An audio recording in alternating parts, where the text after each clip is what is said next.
আসসালাতু ওয়াসসালামু আলাইকা ইয়া রাসূলুল্লাহ, আসসালামু আলাইকা ইয়া আউয়াল, আসসালামু আলাইকা ইয়া আখির, আল্লাহু আকবার, আসসালামু আলাইকা ইয়া হাশিম। তিনজনের পক্ষ থেকে সালাম, উদ্দেশ্য থেকে আমার মায়ার নবীরে সালাম দিয়া দিলেন। আসসালামু আলাইকা ইয়া আউয়াল, আসসালামু আলাইকা ইয়া আখির, আসসালামু আলাইকা ইয়া হাশিম। মদিনার নবী বলতে লাগলেন, জিবরাইল রে, এরা কারা, কে আমার সালাম দিয়া দিল, আমি তো চিনলাম না। এবার জিবরাইল কয়, নবীজি আপনাকে এক এক করে আমি বলি। আপনি আসার পথে প্রথমত একজন বৃদ্ধ লোকের সাথে মোলাকাত হয়ে গেল। ওই বৃদ্ধ লোকের সাথে ডাকে তো আপনি সাড়া দেন নাই। আপনার উম্মতের কপাল ভালো, আপনারও কপাল ভালো। ও পয়গম্বর, ওই বৃদ্ধ লোকের নাম হলো ইবলিস, শয়তান। ও দাঁড়ায় ছিল। যদি আপনি তার ডাকে সাড়া দিয়ে তার দরবারে যাইতেন, তাহলে আপনার উম্মতের 100% উম্মতেরা ইবলিসের ধোকায় পড়ে যেত। যেহেতু আপনি জান নাই, আপনার উম্মতের মাঝে সব শয়তানের ধোকায় পইরা গুনাহ করবে না। তাই সমাজের মধ্যে গুনাহ করে আসে না নাই, আবার গুনার ধারে কাছেও যায় না, আসে না নাই। কেউ দুর্নীতি ছাড়ে না, কেউ করে না, কেউ চাঁদাবাজি করে না, কেউ ছাড়ে না, কেউ অন্যায় করে, কেউ করে না, কেউ জুলুম করে, কেউ করে না। তাহলে জমিনের মধ্যে কেউ ইবলিসের কথা মানে, কেউ মানে না। কেউ ইবলিসের কথা মানি না, ফজরের নামাজে যায় না। আর একজনে কয়, এই কম্বল লাথি মেরে ফালাই দেও, আমার ঘুম তো আমার আসল না। আসসালাতু খায়রুম মিনান নাওম, আমার ঘুমের চাইতে আমার নামাজ বড় দামি। হাইয়া আলাস সালাত, মুয়াজ্জিন জানিয়ে দিল, আমি দৌড়ে চলে যাব নামাজের মধ্যে। তখন ইবলিসের কথার প্রায়োরিটি দেয় না। ইবলিসে তারা এসব মেসেজ করে, তুই ঘুমায় যা, আজকে নামাজ পড়া লাগবে না, কালকে পড়া লাগবে না, 1 মাস পড়া লাগবে না, 2 মাস পড়া লাগবে না, বছর পড়া লাগবে না। দেখা যায় বছরের পর বছর চলে গেছে, বহুত নৌজুয়ান এখানে আছে। ফজরের নামাজের সময়টা কয়টায় হয় এই জুয়ান পুলায় জানে না, আছে না না। কিরে নৌজুয়ান, নামাজে কেন যাও না? কই ইবলিসের ধোঁকা। ইবলিস তারে ধোঁকা দিয়া দিয়া বারবার বলে, জুয়ানকালে নামাজ পড়ার দরকার নাই, দাদার মতো বয়স হয়ে গেলে এরপরে তুমি নামাজের মধ্যে যাইবা। অথচ বোকা বুঝে না, বুঝে দাদার মতো বয়স পাবে, এই ব্যাপারে কোনো গ্যারান্টি আছে? কোনো গ্যারান্টি নেই। আল্লাহ সবাইকে সঠিক বুঝদান করেন। আরো জোরে বলেন আমিন। ও মিয়া, আমার আপনার জীবনের সবচেয়ে কাছের হলো আমাদের মরণ। কি মরণ? বড্ড কাছের, বহুত কাছের। আপনি মানেন না মানেন, আপনার মরণটা আপনার সবচেয়ে কাছের। ছোট্ট একটা কাহিনী মনে পড়ছে, কই দিতাম নাকি, বইলা ফেলি। হযরতে দাউদ আলাইহিস সালাম, ওনার তো সন্তান ছিল অনেকগুলো, তাই না? অনেকগুলো সন্তান ছিল। তো দাউদ নবীর পরে এই খেলাফত, এই চেয়ার কে পাইছিলেন? মাশাআল্লাহ, হযরতে সুলাইমান আলাইহিস সালাম। অনেক সন্তান ছিল কিন্তু একজনও পায় নাই। সুলাইমান নবী পাইলেন কেন? প্রশ্ন দেখতে পারে না যে অন্য অন্য সন্তান ছিল, উনি কেন? দাউদ নবীও চিন্তায় পড়ছিলেন, আল্লাহকে বলতে লাগলেন, আল্লাহ আমার ছেলে অনেকগুলা, এখন আমার ইন্তেকালের পরে চেয়ারটা কে পাবে? কে পাবে? আল্লাহ পাক রব্বুল আলামিন সঙ্গে সঙ্গে বলে দিলেন, আপনি একটা কাজ করেন, আপনার সন্তানগুলোরে টানেন, কাছে আনেন, আপনার সমস্ত সন্তানগুলোর আপনি 2টা প্রশ্ন করেন, যার জবাবটা মুনাসিব মতো হবে সেই আপনার পরবর্তী চেয়ার পেয়ে যাবে। নাম্বার 1 প্রশ্ন করলেন, এই আমার ছেলেরা বলো, তোমাদের চাইতে সবচেয়ে দূরের কোনটা? এক একটা ছেলে এক একটা বলতে লাগলো। একজনে বলল, আমাদের চাইতে সবচেয়ে দূরে হলো আমাদের আসমান, যে আসমান দেখা যায় বড় দূরে। আরেকজনে বলতে লাগলো, এই জমিনের এক প্রান্ত থেকে আরেক প্রান্ত অনেক পরিমাণে দূরে। এক একজন এক একটা বলে। সুলাইমান নবীর বেলায় দাউদ নবী বললেন, এই সুলাইমান তুমি বলো তোমার জীবনের চাইতে তোমার দেহের চাইতে সবচেয়ে দূরের কোনটা? সুলাইমান নবী কয়, পয়গম্বর আমার বাবা, আমার সব ভাইয়ের এক একটা বলল, তবে একটাও তো আমার মাথায় ধরে না। আমার কাছে মনে হয় জমিনের সব তো আমার কাছে, তবে আমার চাইতে সবচেয়ে বেশি দূরে হলো আমার বাড়ির পাশের কবরস্থান। এই কবর আমার দূরে। কবরে যিনি আছেন তার কোনো খবর নাই। আমেরিকায় গিয়েছ, ফোন দিয়েছ, খবর নেওয়া যায়। সৌদি আরবে গিয়েছ, ফোন দিয়েছ, খবর নেওয়া যায়। সিংড়া কাছুটিয়ার মুসলমান এই ময়দানে অনেক বান্দা আছে, মা নাই।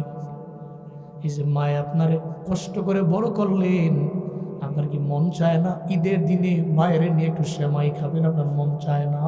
আমি জানি আপনার বড্ড মন চায়, কিন্তু এরপরেও আপনি পারেন না। আপনি কবরের পাশে গিয়া দাঁড়াইয়া চোখ দিয়ে ঘরে ঘরে পানি পড়ে আপনি মারে ডাক দেন মা, আপনি বাবারে ডাক দেন বাবা, কিন্তু বাবায় তো কবর থেকে কোনো সাড়া দেয় না, মায় তো সাড়া দেয় না। আপনার পোলায় যদি পৃথিবীর এক প্রান্তে থাকে, মোবাইলের মাধ্যমে খবর নেওয়া যায়। কবরের লোকটা এত পরিমাণে দূর, ওই কবরের লোকের খবর পাওয়া যায় না। সারা দিন লাগে কান্না করলেও জবাব নাই। তাহলে বলো না, সারা দুনিয়া দূরে নাকি কবর আমার চাইতে বেশি দূরে?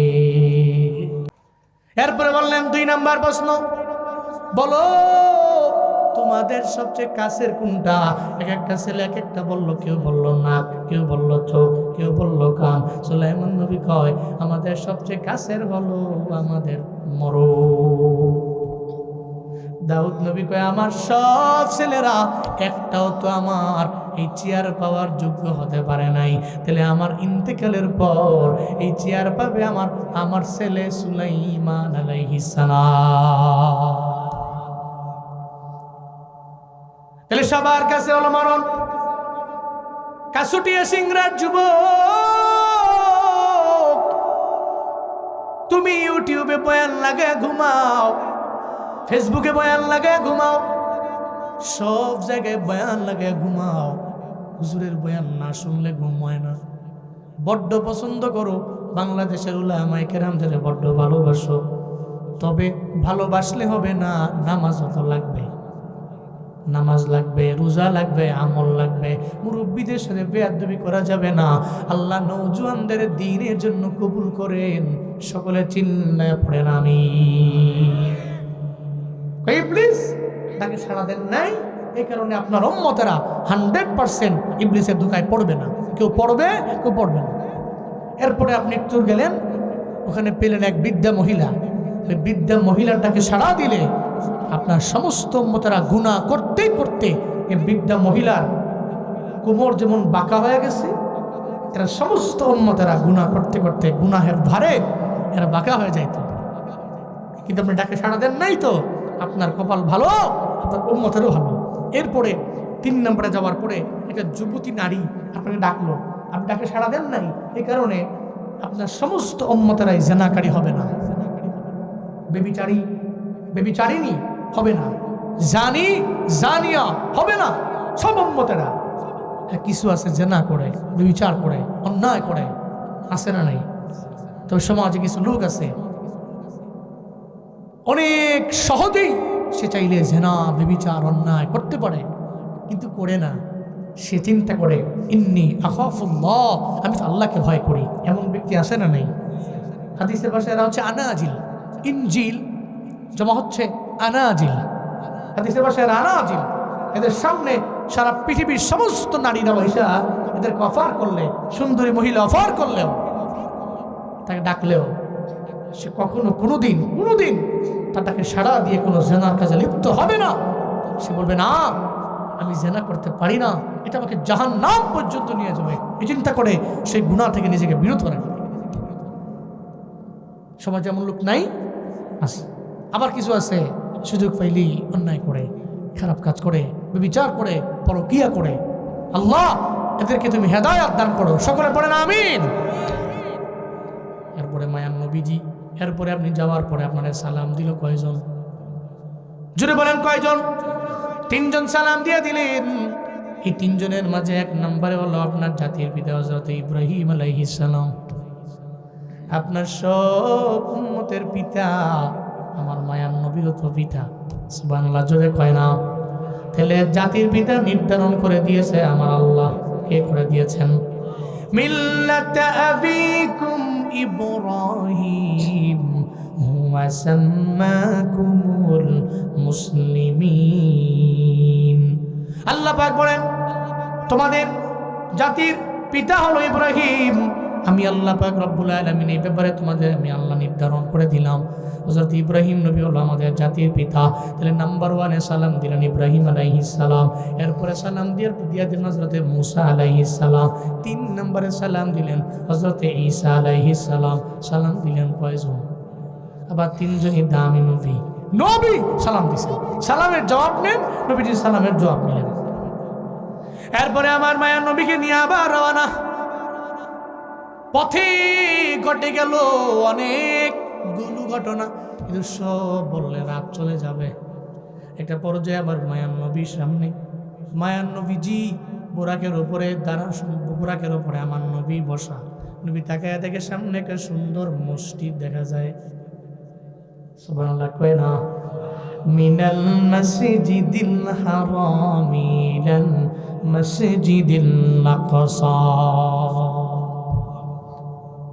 নবীজি বলতে লাগলেন, হ্যাঁ জিবরাইল আমায় বলো, সেই জায়গার মধ্যে আসলাম, সামনে দেখলাম মসজিদ। এই মসজিদটা কোন মসজিদ তুমি আমায় বলো। জিবরাইল কয়, পয়গম্বর এই মসজিদ হলো এই জমিনের মধ্যে আমাদের প্রথম স্টপেজ। আমরা এখান থেকে চলে যাব আরশে মুআল্লায়।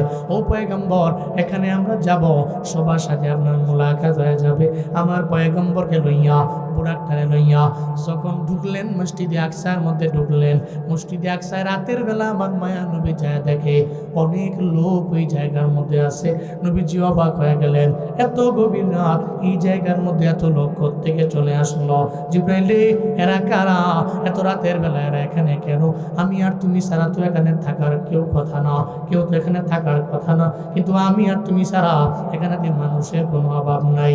হযরত জিবরাইল কয়, ও পয়গম্বর আমার, না না, এরা তো দুনিয়ার কোনো সাধারণ লোকেরা কখনো তো হতে পারে না গো আমার পয়গম্বর। বরং আজকে এই জায়গার মধ্যে মসজিদে আকসার মধ্যে আমার আল্লাহ আপনার সম্মান বেশি, ওরফা'না লাকা যিকরাক, আপনার সম্মান বেশি, জিকির বেশি, আপনার মর্যাদা বেশি। শুধু তাই না, আল্লাহ তো সব রাসূলদের উপরে আপনার প্রায়োরিটি দিয়ে দিল। পয়গম্বর এই সব রাসূলদের আমার আল্লাহ আপনার সম্মানে আজকে আকসা মসজিদে হাজির করে দিয়েছে। সবাই আপনার সম্মানে হাজির। 2 রাকাত নামাজ এখানে হবে পয়গম্বর,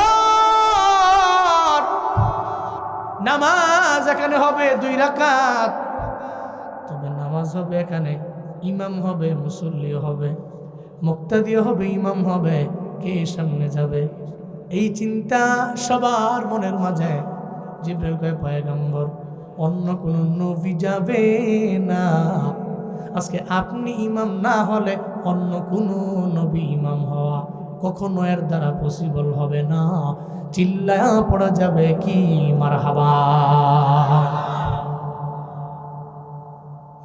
নবীজি বলতে লাগলেন, জিবরাইল আমার বাবা ইব্রাহিম, উনি তো আমার বাবা আদম নবী, আমার বাবা, ওনারা তো আমার সামনে যাবে, আমি কেন সামনে যাব? নবী, না না, আপনি তো রাসূলদের ইমাম, নবীদের ইমাম, সবার লিডার আপনি, আপনার সামনে কেউ যেতে পারবে না। আল্লাহ তো আপনাকে আগে বানাইছে, কিন্তু পাঠাইছে জমিনের মধ্যে সবার পরে। শুধু তাই না, আল্লাহ পাক সব নবীদের নবী আপনাকে বানাইলেন, সব রাসূলদের রাসূল আল্লাহ বানাইলেন, সব পয়গম্বরদের পয়গম্বর আল্লাহ বানাইলেন। আজকে এই ইমামতি করবেন আপনি, সব রাসূলরা পয়গম্বররা আপনার মুক্তাদি হয়ে যাবে। 2 রাকাত নামাজ আমার নবী আদায় করালেন। এরপরে নামাজ শেষ হয়ে গেল, সালাম ফিরাইয়া যখন সবাই খুতবা দেওয়ার জন্য একটা জায়গায় হাজির হয়ে গেছে, ওই জায়গায় সবাই খুতবা দেয়, আমার নবীর পালা আসলো শেষবারে। সব নবীর এক একজনের বক্তব্য দিয়া গেল। একবারে শেষ নম্বরে আমার নবীর নাম, আমার নবী খুতবা দিয়ে দিলেন। খুতবা শেষ হয়ে গেল, হযরত ইব্রাহিম আলাইহিস সালাম আমার মায়ের নবীর খুতবা শুনা উনি এত পরিমাণে অবাক, এত পরিমাণে আশ্চর্যান্বিত হয়ে গেলেন, উনি এত আজীব হয়ে গেলেন। উনি বলতে লাগলেন, নবীরা, সাহাবীরা, আমার বংশের একটা ছেলে দেখছো নি, যেই ছেলের খুতবা এত সুন্দর, আল্লাহু আকবার।